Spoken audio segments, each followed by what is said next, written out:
Alors ce soir, nous recevons, je vous le disais en introduction, nous recevons Sébastien Linard du syndicat de lutte de Caen, accompagné de Stéphane Julien et de Nicolas Dessau de Solidarité Irak et d'Initiative communiste ouvrière. Alors on vous a invité parce que ce soir, il y aura à l'université à 20h dans l'amphithéâtre Tocqueville une conférence sur les luttes sociales et féministes au Moyen-Orient. Et donc voilà, on tenait à vous inviter pour discuter justement de la situation au Proche-Orient et au Moyen-Orient. Enfin, plus particulièrement au Moyen-Orient. Alors tout d'abord, bonsoir à vous. Bonsoir. Bonsoir.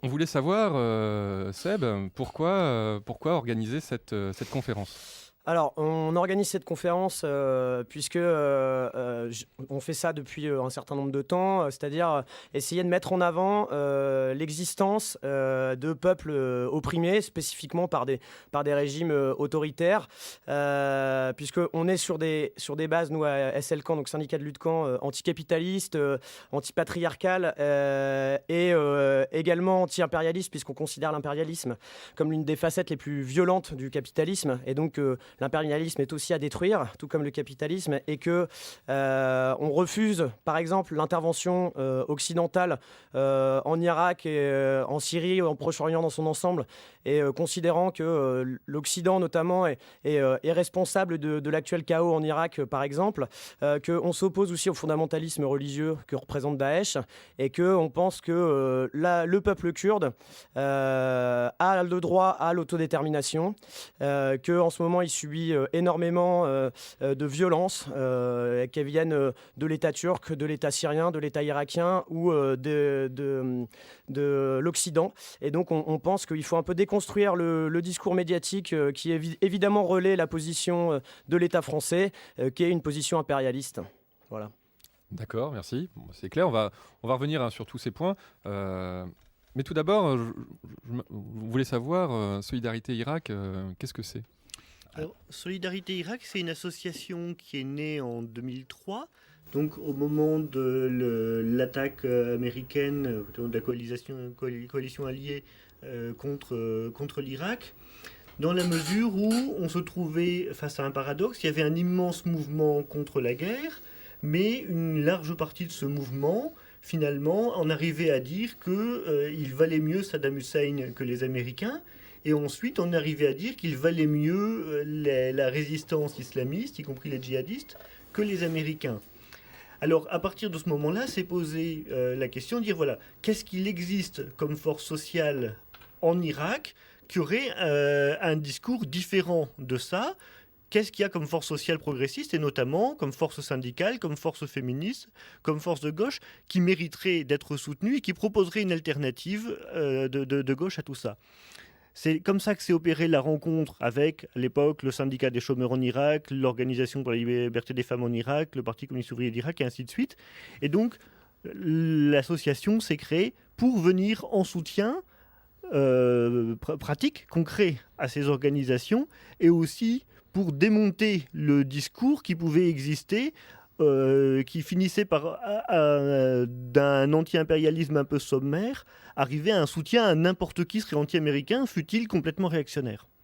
D'accord, mais alors, pour bien comprendre, comment vous les soutenez exactement ? Enfin, quel soutien, oui, Solidarité Irak peut apporter aux populations d'Irak ? Le soutien, c'est quelque chose d'extrêmement concret et matériel, c'est-à-dire ce qu'on a toujours essayé d'obtenir, et ce qui est le plus difficile à obtenir en France, c'est un soutien financier. C'est-à-dire les organisations existent sur place, elles sont présentes, elles sont actives dans les quartiers de Bagdad, de Bassora, etc. Mais elles n'ont pas les moyens de fonctionner. Des choses aussi basiques que justement faire fonctionner une radio. À Bagdad actuellement, la radio de l'Organisation pour la liberté des femmes en Irak a été interdite. Ils sont en train d'essayer de la relancer, mais ça suppose des moyens financiers. Il y a tout un tas d'obstacles concrets là-dessus qui méritent un soutien. Cela dit, comme je l'ai dit, autant il y a des pays où le soutien matériel il est venu très facilement. On a travaillé avec des camarades japonais qui sont capables de lever des sommes extraordinaires lorsqu'ils s'engagent dans des campagnes comme ça. En France, on a beaucoup de soutien politique, des gens qui disent « Ah oui, vous avez raison ». Et souvent, ça s'arrête là. D'accord, donc vous êtes un relais en France pour aider financièrement, matériellement Tout à fait. les personnes présentes là-bas dans leur lutte. Alors justement, parlons de ces luttes. Médiatiquement, on a beaucoup parlé de la situation à Kobané. Et aujourd'hui, on n'entend plus du tout parler. On ne sait plus du tout. En tout cas, on a l'impression qu'on ne sait pas s'il se passe quelque chose ou pas là-bas. Alors voilà, quelle est la situation à Kobané? Est-ce que vous avez des échos? Est-ce que À Kobané, les combats se poursuivent. C'est vrai que ça n'est plus en premier plan de la presse française et internationale. Cela dit, même en suivant la presse quotidienne, on arrive à se figurer à peu près l'évolution de la situation. Elle est moins tragique qu'elle ne l'a été à un moment donné, mais justement parce qu'il y a eu une forte pression internationale là-dessus, ça reste un enjeu extrêmement symbolique de part et d'autre. C'est un enjeu très symbolique pour Daesh, c'est un enjeu très symbolique pour les forces de résistance qui sont coalisées à Kobané. Mais c'est un combat urbain. Un combat urbain, ça veut dire que ça se joue maison par maison, rue par rue. Donc c'est extrêmement long. Pour l'instant, la situation est meilleure qu'il y a un mois, dans la mesure où ils ont réussi à reprendre l'essentiel de la ville djihadiste, à reprendre quelques villages aux alentours. Cela dit, les taux restent extrêmement serrés. alors quand vous dites il, Nicolas Dessau, c'est qui exactement ces il? Quels sont ces combattants contre Daesh? Alors, la force principale, c'est naturellement ce qu'on appelle les YPG. Donc, c'est les unités syriennes du PKK qui ont été rejointes par un certain nombre de combattants du PKK venus de Turquie et d'Irak, puisque le PKK est un parti international qui existe sur plusieurs pays. Oui, Mais parce que les Kurdes sont présents sur plusieurs pays. ils sont Voilà. présents sur 4 pays. Oui. Mais ça n'est pas uniquement les YPG. Ils sont très très bons en com, donc on les voit beaucoup. Il y a des bataillons de l'armée syrienne libre qui les ont rejoints, d'autant plus qu'ils sont eux-mêmes soumis à très très forte pression, à la fois contre le régime de Bachar el-Assad et contre Daesh. Il y a des anarchistes et des marxistes-léninistes turcs qui sont venus rejoindre la résistance. Ils ont eu beaucoup de mal à réussir à passer puisque l'armée turque les empêchait de passer. Mais on sait par exemple que dans les morts dans les forces progressistes à Kobané, il y a un militant marxiste-léniniste turc. Il y a même aujourd'hui, on commence à voir entre guillemets, des brigadistes internationalistes qui sont arrivés d'Allemagne, du Canada, etc., pour venir se battre aux côtés des habitants de Kobané. C'est-à-dire qu'on nous parle du fait qu'il y ait beaucoup par exemple, d'Européens qui vont rejoindre le djihad de Daesh, mais on ne nous parle pas, donc vous êtes en train d'affirmer qu'il y a aussi des gens qui vont soutenir, on va dire, le combat des Kurdes, déjà en Irak et en Syrie, et peut-être aussi les valeurs qu'ils défendent, parce que donc ça veut dire qu'il y aurait des combattants qui rejoignent les Kurdes pour défendre quelles valeurs? Et donc ce serait quelles valeurs qui défendraient plutôt Pour moi, ce qui les a motivés dans ce que je peux voir, c'est un petit nombre. C'est nettement moins que ce que Daesh peut drainer comme combattants venus des pays occidentaux. Mais ils existent, et ce qu'ils viennent défendre, c'est pas les valeurs du nationalisme kurde qui ont un intérêt purement local et qui ne sont pas tant que ça mises en avant dans la situation. On se figure toujours ça au travers d'un prisme de la libération nationale. L'enjeu principal pour moi de la bataille de Kobané, c'est pas une question de libération nationale, et d'ailleurs à peu près personne ne la pose en ces termes, c'est vraiment un combat entre une force réactionnaire extrêmement antiféministe et anti-femme en général du côté de Daesh, et des forces qui défendent une forme de liberté et d'égalité, et notamment d'égalité homme-femme, qu'ils affirment de manière très très forte. C'est pas uniquement dans les photos qu'il y a des combattantes dans les YPG et des combattantes à Kobané, c'est réellement un des points centraux de la situation. Pour moi, la question qui est en train de se jouer, c'est pas la question du nationalisme kurde, c'est la question du patriarcat. D'accord, mais néanmoins, est-ce que c'est... Parce que tout à l'heure, vous parliez d'un pays présent, un acteur du conflit aussi, par son non-action, c'est la Turquie. Mais la Turquie, est-ce qu'elle a la même vision que vous de la situation en Syrie ou en Irak? Quel est le rôle exactement de la Turquie? Pourquoi fermer la frontière? Pourquoi ne pas soutenir ou pas permettre un soutien aux combattants du PKK? Le rôle de la Turquie a été extrêmement trouble. Ils sont tendus entre plusieurs choses depuis le départ. Le PKK c'est leur ennemi principal depuis la fin des années 70. Il faut imaginer que l'ensemble de l'état-major turc actuel a fait toute sa carrière dans la lutte contre le PKK. Et aujourd'hui, il y a une coalition internationale avec des États dont ils sont les alliés privilégiés, notamment les États-Unis, qui leur disent non, bon là, vous arrêtez vos conneries, il faut laisser faire. Pour l'instant, on a besoin du PKK tactiquement sur le terrain. Même si les Américains ne sont pas spécialement fans de soutenir cette organisation, et ils le font d'une manière relativement modérée, malgré tout, d'un point de vue pragmatique, c'est eux qui occupent le terrain, c'est eux qui leur permettent de contre-attaquer Daesh au sol. Donc du coup, il y a un mélange de pression internationale qui s'exerce sur la Turquie en leur disant non, vous laissez tomber, et puis toute la pression de l'appareil militaire turc extrêmement puissant. C'est quand même un État qui est complètement appuyé sur son armée, qui dit nous, soutien le PKK, pas question. Et en plus, malgré tout, des sympathies, même si ce n'est pas le même type d'islamistes qui sont de part et d'autre, c'est quand même un parti de la droite islamiste qui est au pouvoir actuellement en Turquie. Donc il y a vraiment un ensemble de tensions et qui se reflète dans toutes les tensions de la société turque. On a vu des manifestations jusqu'à Istanbul en soutien à Kobané, extrêmement fortes. On voit des jeunes Turcs qui n'ont rien à voir avec le Kurdistan, mais qui viennent soutenir, qui viennent s'engager effectivement aux côtés de Kobané. C'est un enjeu qui dépasse très largement la question kurde. Oui, et on a aussi d'autres acteurs dans la région. Par exemple, le Qatar et l'Arabie Saoudite, qui sont les deux grandes puissances de la région du Moyen-Oriental. Quel est leur rôle là-dedans ? Est-ce qu'ils jouent un rôle ou pas ? Ils jouent un rôle manifestement, là aussi très trouble, puisque depuis le départ, ils ont discrètement soutenu les différentes forces islamistes qui étaient présentes sur le terrain syrien. Alors là encore, ils ont deux choses qui sont importantes pour eux. La question du patriarcat, là encore, c'est-à-dire que si on déstabilise le patriarcat dans ce coin-là, c'est une onde de choc extrêmement dure qui va se répercuter sur leur propre société. Et puis tout un tas d'enjeux régionaux vis-à-vis des régimes voisins. Donc ils ont joué un rôle de déstabilisation, mais là encore, plein de tensions, parce que ce sont quand même des alliés privilégiés des États-Unis. Donc ils sont toujours dans une situation où ils essaient de s'émanciper un peu de cette tutelle américaine, de montrer qu'ils peuvent avoir une politique autonome, et en même temps, ils sont un peu coincés parce qu'ils sont dépendants militairement. Oui, mais ils jouent un double jeu, quoi. Ils jouent un double jeu depuis le départ. D'accord, très bien. On va vous retrouver tout à l'heure, juste après cette première intermède musicale, avec Cousin Machin.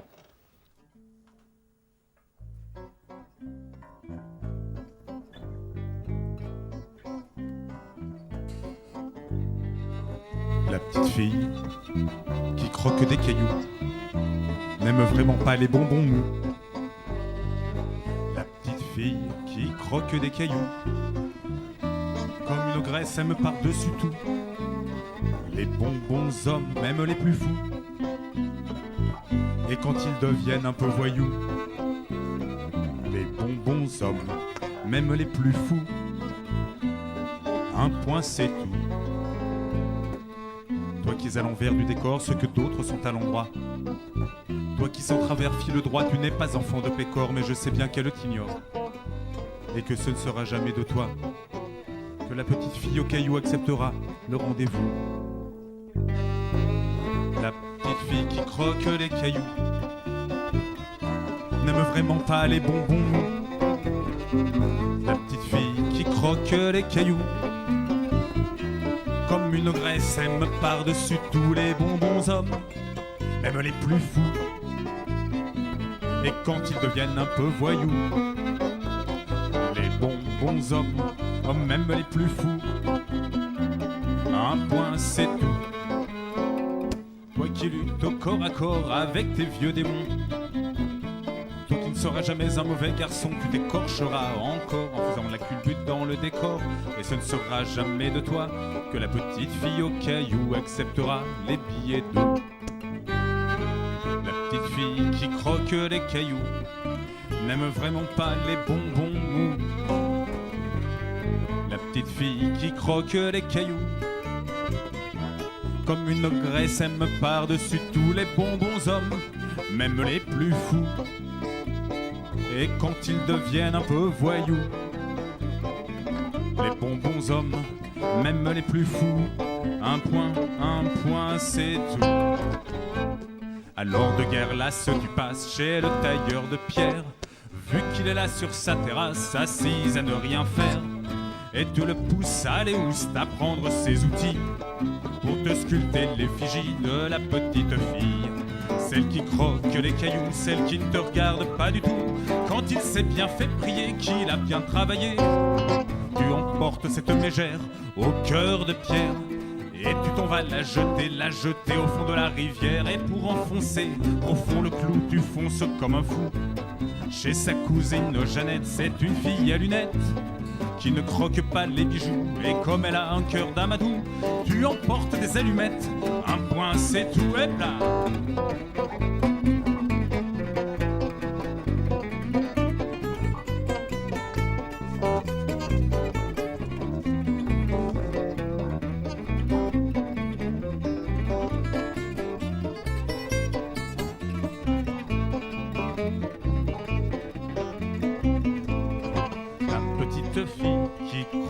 Les cailloux ne te mettra plus jamais à genoux.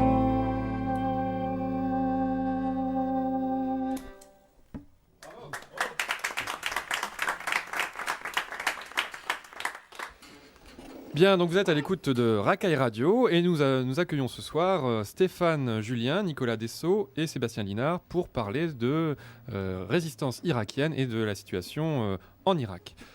Alors revenons à notre discussion maintenant qu'on a parlé un peu de la situation là-bas, quelles sont les perspectives qu'on peut espérer? Quelles sont les solutions qu'il pourrait y avoir pour l'Irak de demain? Alors justement, on n'a pas beaucoup parlé de l'Irak pour l'instant, et c'est vrai que pour la bataille de Kobané a un peu obnubilé les esprits, au point qu'on ne voit pas notre aspect de la situation, c'est que Daesh qui se contrefiche complètement des frontières, a raison sans doute, mais du coup détient aujourd'hui 40% du territoire irakien. Alors c'est pas les 40% essentiels, puisqu'il y a une grande partie qui est composée de déserts et de petites villes, mais il y a aujourd'hui une partie des cités irakiennes qui sont aux mains d'un État islamique qui applique extrêmement rigoureusement ces lois, qui les applique contre les femmes, qui les applique contre les syndicalistes. On commence à avoir des témoignages qui remontent là-dessus, qui est en train de mettre en place son ordre réactionnaire. Donc la question militaire telle qu'elle est en train de se jouer, non seulement à Kobané, mais aussi dans les résistances qui sont en train de se mettre en place en Irak, que ça soit au Kurdistan ou que ça soit dans la partie sud et centrale du pays, eh bien, ont un impact absolument décisif sur la suite de la situation. Le paysage était extrêmement clair. Soit Daesh gagne et on a un État encore plus réactionnaire que tout ce qu'on connaît jusqu'ici. On est, disons, l'équivalent des talibans dans une région beaucoup plus développée. Oui, où il y a du pétrole. Voilà. Et, ou alors, on a effectivement une situation qui se débloque. Et même si on ne va pas promettre monts et merveilles, ça signifie que pour le mouvement féministe, pour le mouvement ouvrier, il y a une issue possible. C'est-à-dire que si Daesh est vaincu à un moment donné, on rouvre la fenêtre de tir qui a existé à différents moments, et notamment en 2003, dans lequel il y a eu un développement extrêmement important des luttes sociales et des luttes féministes en Irak, et d'ailleurs dans d'autres pays du Moyen-Orient, ou alors on referme complètement la fenêtre. Donc c'est vraiment cet enjeu-là qui est en train de se tramer, et ça veut dire qu'il faut mettre le maximum de soutien possible pour que les camarades qui sont en train d'affronter ça là-bas sur le terrain au quotidien, eh bien, soient en mesure d'y réagir.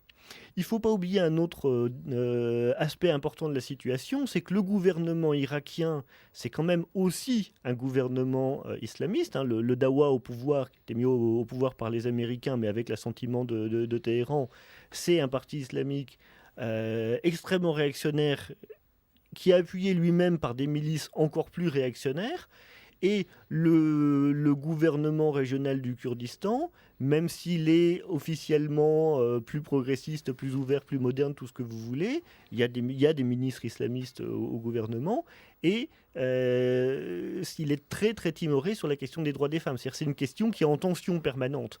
Donc plus Daesh avance, moins ils ont de raisons de continuer à défendre les droits des femmes, même mollement. Donc il y a vraiment l'ensemble de ces facteurs qui sont en train de se jouer. Oui, il ne faut pas voir la résistance comme une. Il y a des différents types de résistance, différents groupes, différentes choses qui sont défendues. Il y a différents groupes, il y a différents sujets, il y a différents aspects selon qu'on est à l'intérieur ou à l'extérieur de la zone contrôlée par Daesh, avec des liens entre les deux. Récemment, donc, Yanar Mohamed, la présidente de l'Organisation pour la liberté des femmes en Irak, était en France. On a discuté de ces questions-là. Très clairement, même si elles ne rentrent pas dans les détails, on comprend bien, elles ont des militantes dans la partie occupée par Daesh, et une partie de leur travail consiste à favoriser la sortie des femmes les plus menacées. Donc, ce qui est un travail par nature clandestin, extrêmement dangereux, qui est d'autant plus dangereux qu'une fois qu'elles sont sorties de la zone de Daesh, elles ne sont pas forcément plus en sécurité, dans la mesure où les foyers d'accueil pour ces femmes, par exemple, sont obligés de se planquer, qui sont soumis à la pression des milices islamistes chiites, cette fois, qui les menacent de mort, notamment parce qu'elles hébergent des homosexuels.